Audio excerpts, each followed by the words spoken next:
ഇങ്ങനെ കുറച്ച് കുപ്രചരണമൊക്കെ ഉണ്ടെങ്കിലും മലയാളികൾ നമ്മുടെ സഹോദരനൊരു ആവശ്യം വരുമ്പോൾ അവിടെ എല്ലാം മറന്നിട്ട് ഒറ്റക്കെട്ടായിട്ട് അവിടെ ഏറ്റെടുത്തു എന്നുള്ളതാണ്. അവിടെ മലയാളി തനിമ ലോകത്ത് മലയാളികൾ അറിയാത്തവരില്ല. കേരളം ഫേമസ് ആണ്.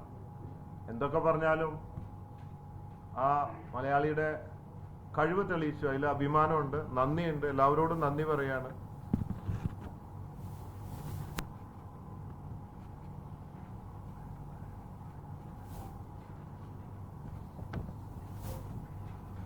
പിന്നെ ഇതില് നേരത്തെ പറഞ്ഞ ഇതില് www.bochetti എന്ന സൈറ്റിലൂടെയാണ് ദിവസേനയുള്ള ലക്കി ഡ്രോ റിസൾട്ട് അറിയുക. 25 കോടി രൂപയാണ് ബമ്പർ പ്രൈസ്. രാത്രിയാണ് നറുക്കെടുപ്പ്. അതുകൊണ്ട് ഈ 40 രൂപയുടെ ടീ വാങ്ങുമ്പോൾ നിങ്ങൾ വലിയൊരു മഹത്വമാണ് അവിടെ. നിങ്ങൾക്കൊന്നും നഷ്ടപ്പെടുന്നില്ല. നിങ്ങൾ മുടക്കുന്ന സംഖ്യയ്ക്ക് മാർക്കറ്റ് വിലയ്ക്കുള്ള നല്ലൊരു ടീ നിങ്ങൾക്ക് ലഭിക്കുന്നു. ഈ ലക്കി ഡ്രോ കൂപ്പണും ലഭിക്കുന്നു. ഭാഗ്യം ഉണ്ടെങ്കിൽ സമ്മാനം അടിക്കും. 10 ലക്ഷമൊക്കെ അടിച്ചാൽ കുറച്ച് ഇതിലേക്കും തരണമെന്ന് അപേക്ഷിക്കുകയാണ്. അതുകൊണ്ട് ഒരു നഷ്ടവും ഇല്ല. എന്നാൽ ഈ ടീ ചലഞ്ചിലൂടെ പെട്ടെന്ന് ഫണ്ട് കളക്ട് ചെയ്തിട്ട് നമുക്ക് അതിൽ കോടികൾ വരുമെന്നുള്ളൊരു പ്രതീക്ഷയാണ്. അല്ലാതെ തന്നെ വരുന്നുണ്ട്. എന്തായാലും 15-ന് ഇതോടുകൂടെ 100% സാധ്യമാവുന്നുള്ളൊരു വിശ്വാസമാണ്.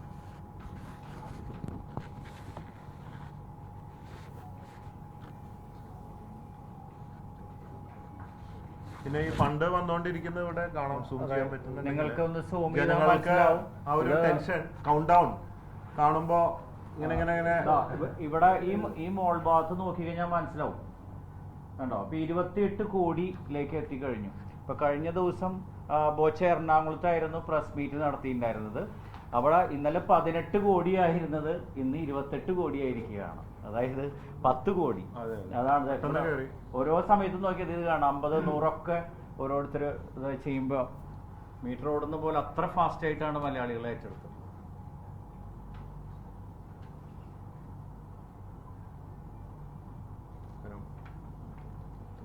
ഇന്ന് ഇത് കഴിഞ്ഞാൽ പാലക്കാട് വഴി നാളെ മലപ്പുറത്തെത്തും. അവിടുന്ന് കോഴിക്കോട്, പിന്നെ അങ്ങോട്ട് തുടർന്ന് പോകേണ്ട ആവശ്യം വരില്ല എന്നുള്ളതാണ്. കാസർഗോഡ് എത്തേണ്ട ആവശ്യം വരില്ല എന്നുള്ളൊരു വിശ്വാസം ഞങ്ങൾ ഇന്ന് എത്തിയിരിക്കുകയാണ്. ഇന്നലെ വരെയൊക്കെ ഭയങ്കര ടെൻഷനായിരുന്നു. കാരണം ഇത്രയും ചെയ്തിട്ട് ഇനി അവസാന നേരത്തെ എന്താ പറയാ ഇല്ലേ, അങ്ങനെയൊക്കെ എന്തെങ്കിലും സംഭവിച്ചാൽ അത് സഹിക്കാൻ പറ്റില്ല. പക്ഷെ ഇന്ന് സന്തോഷമാണ്. എന്തെങ്കിലും ക്വസ്റ്റ്യൻ?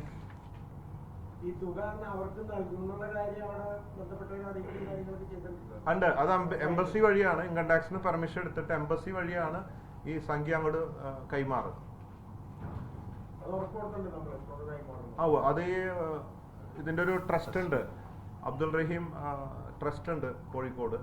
അവരാണ് നമ്മൾ അറിയിച്ചിട്ടുള്ളത്. ഇങ്ങനെയൊക്കെയാണ് കാര്യങ്ങൾ ചെയ്തു വെച്ചിട്ടുള്ളത്. അത് അവർ കൈമാറും. ബുദ്ധിമുട്ടില്ലാന്ന് ആണ്. ആ ഭാഗങ്ങളൊക്കെ അവരാ നോക്കണേ. ഞങ്ങൾ ചെയ്യുന്നത് കേരളം മുഴുവൻ എല്ലാ ജില്ലകളിലും ബോച്ചെ ഫാൻസ് ചാരിറ്റബിൾ ട്രസ്റ്റ് ഇതിനു വേണ്ടുന്ന സംഖ്യ പിരിച്ച് നേരിട്ട് പിരിക്കുന്നില്ല. അത് ഗൂഗിൾ പേ അല്ലെങ്കിൽ അബ്ദുറഹീമിന്റെ ഫണ്ടിലേക്ക് കൊടുക്കുകയാണ്. പിന്നെ സേവ് അബ്ദുറഹീം ആപ്പിലൂടെയാണ് അത് ചെയ്യുന്നത്. ആ ഒരു സർവീസാണ് നമ്മൾ ചെയ്യുന്നത്. ക്യാഷ് കൈകൊണ്ട് നമ്മൾ തൊടുന്നില്ല. ആദ്യത്തെ ദിവസം മാത്രമാണ് നമ്മൾ കളക്ഷൻ എടുത്തത്. അപ്പോഴേക്കും നമ്മളേലും സ്പീഡിൽ അവിടെ ഡ്യൂപ്ലിക്കേറ്റ് ഫാൻസ് കളക്ഷൻ തുടങ്ങി. അപ്പൊ നമ്മളിത് നിർത്തിവെച്ചു. കാരണം അവർക്കൊരു അവസരം. എന്നിട്ട് ഡിക്ലെയർ ചെയ്തു ഒരാളും ഇനി പൈസ പിരിക്കണ്ട, അക്കൗണ്ടിൽ മാത്രം പോയാൽ മതി എന്നൊരു തീരുമാനം എടുത്തു. കാരണം ഞങ്ങളേൽ കൂടുതൽ കളക്ഷൻ അവിടെയാണ് പല സ്ഥലത്തും കിട്ടുന്നുണ്ട് എന്നുള്ള അറിവ് ലഭിച്ചത്.